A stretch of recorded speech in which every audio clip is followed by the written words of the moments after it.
Olá, estudiosos! Tudo bem com vocês?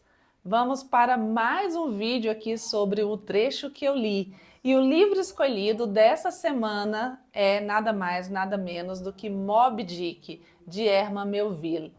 Moby Dick ele foi lançado por volta ali de 1851 e ele conta a saga do Capitão Ahab, creio que é assim que se pronuncia, em busca da sua vingança. O Capitão Ahab, ele teve a perna decepada ali, por uma baleia, a Moby Dick, e aí ele parte em busca da baleia para poder destruí-la, para poder matá-la.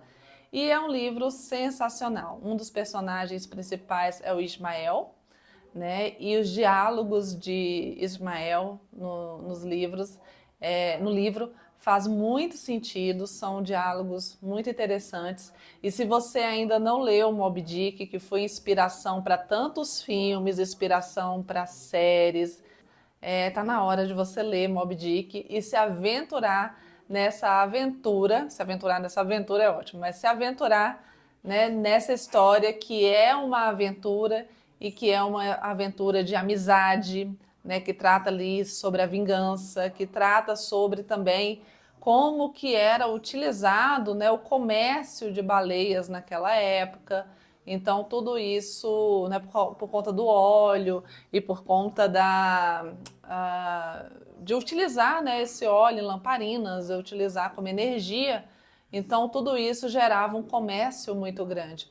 Então, é hora de você se aventurar. Mas para o nosso vídeo de hoje, eu separei também 3 trechos para a gente conversar sobre, tá? Então, o primeiro trecho que eu separei é o seguinte: é apenas o exterior. Um homem pode ser honesto em qualquer espécie de pele. Esse trecho é interessantíssimo, E aí a gente olha porque é um diálogo do Ismael, com um amigo recém-feito dele, que eu não vou contar quem é, e vocês vão lá e deem uma olhada no livro, Então é um diálogo do Ismael falando sobre isso, Qual é a singularidade aí da honestidade, Então, qualquer tipo de pele, qualquer pessoa pode ser honesta, independente ali do exterior, independente de como essa pessoa se apresenta. E aí, gente, eu vou trazer aqui para os nossos dias, para a nossa realidade. Engraçado que quando a gente fala do mundo do trabalho, e eu dou aula na educação técnica e eu chamo a atenção aqui para o mundo do trabalho, quando a gente fala sobre isso, que a gente ensina ali a fazer currículo, a fazer, sei lá, a fazer um ensaio, a fazer um memorial, antigamente, a gente não falava muito dessas características, dessas soft skills, mas hoje a gente fala bastante, E a gente exalta essas soft skills. Então, muitas vezes, você fala para aluno, fala sobre honestidade, fala sobre ética, Então, muitas vezes, essa pessoa vai se apresentar no mercado de trabalho dizendo, olha, eu sou uma pessoa ética, eu sou uma pessoa honesta. E engraçado que essas virtudes, elas não deveriam ser enaltecidas para uma vaga de emprego. O que eu quero dizer é o seguinte, já deveria fazer tão parte da gente que não deveria ser enaltecida. Então, quando há esse diálogo aqui, e isso me remete a essa questão, do emprego, trazendo aqui para os nossos dias e falando também com o meu público, que são os meus alunos, a gente pensa, hoje eu tenho que externalizar, hoje eu tenho que falar e deixar bem marcado que eu sou uma pessoa ética, para que esse mercado me reconheça. Quando, na verdade, em qualquer tipo de pele, em qualquer exterioridade, a ética deveria ser uma virtude válida. Tem um livrinho chamado Livro das Virtudes, ele tem uma versão adulta e uma versão infantil. A versão infantil eu acho muito lindinha, porque ela ensina ali algumas das virtudes e é bem interessante para ler para criança. Vale a pena a leitura também, tá? Não faz parte do trecho que eu li de hoje, mas eu deixo aqui como sugestão para vocês. Certo, segundo trecho. Vamos lá para o segundo trecho. Segundo trecho é que ninguém pode ocultar a alma. Olha que eu acho poético, eu acho bonito. É que ninguém pode ocultar a alma, né? Muitas vezes aquilo que nós somos, a gente pode até esconder, né? Se você é espalhafatoso, você pode esconder seus gestos, você pode esconder, né, sua fala, né? Você pode se comportar de determinada forma com uma pessoa e de outra forma com outra pessoa, né? Mas aquilo que está na nossa alma, talvez a gente não consiga ocultar, né? Aquilo que mora no nosso coração, ele não consegue ser ocultado. E isso é interessante para a gente pensar a respeito e refletir o quanto a gente vai evoluindo ao longo dos anos, né? E o quanto essa alma vai passando aqui por transformações. Então, esse foi o segundo trecho que eu escolhi aqui do livro Moby Dick. Gente, é um livro muito interessante, volto a dizer, vale muito a leitura.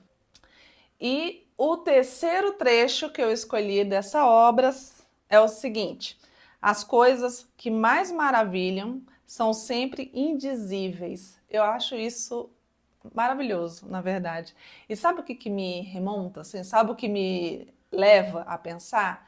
Nas viagens que a gente faz. Não é para qualquer lugar, não estou falando de um lugar específico, não estou falando da viagem dos sonhos, mas estou falando das viagens que a gente pode fazer, mesmo aqui, né, interiormente ou em lugares próximos, mas que muitas vezes a gente se maravilha pelas coisas que a gente não consegue nem expressar em palavras.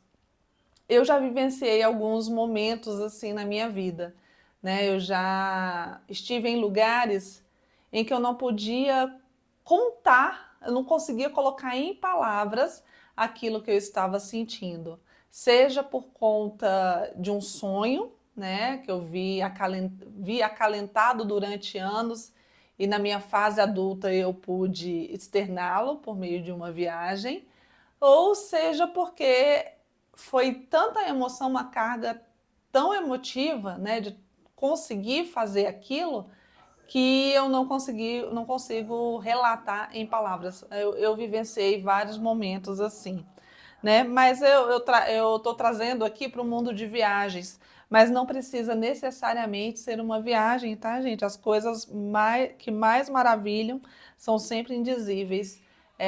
Você pode tornar a sua vida cheia de maravilhas todo dia. Você pode se maravilhar pelas coisas que acontecem no seu cotidiano. E nós falamos sobre isso, né, no trecho que eu li passado, do vídeo passado. Voltem lá e deem uma olhadinha. A gente conversa sobre isso, sobre as trivialidades, né, sobre o que acontece no nosso cotidiano. E é interessante porque é um livro clássico, né? Moby Dick já pode ser considerado um livro clássico, e ele traz ainda ensinamentos. Isso que é a beleza de ler, né? Cada um aí vai fazendo as interpretações e colocando em padrões com o que vivencia cotidianamente, né? Como que você faz o curso da sua vida, a leitura ela vai entrando nesse curso. Certo, pessoal? Eu gosto muito desses vídeos, dessa playlist, né? Porque eu compartilho os meus livros com vocês, né? O trecho que eu li. E espero que vocês compartilhem o de vocês comigo, né? Então deixem aqui nos comentários qual foi o trecho, né, do livro que você está lendo ou de qualquer outro livro que você já tenha lido. Deixe aqui para que a gente possa conversar cada vez mais sobre literatura ou não. Às vezes o trecho que você leu é um trecho de um livro não literário, né? Então, deixa aqui para que a gente possa conversar. Curta, compartilhe o meu vídeo para que a gente possa formar uma comunidade de estudiosos. Tchau, tchau e até o próximo vídeo.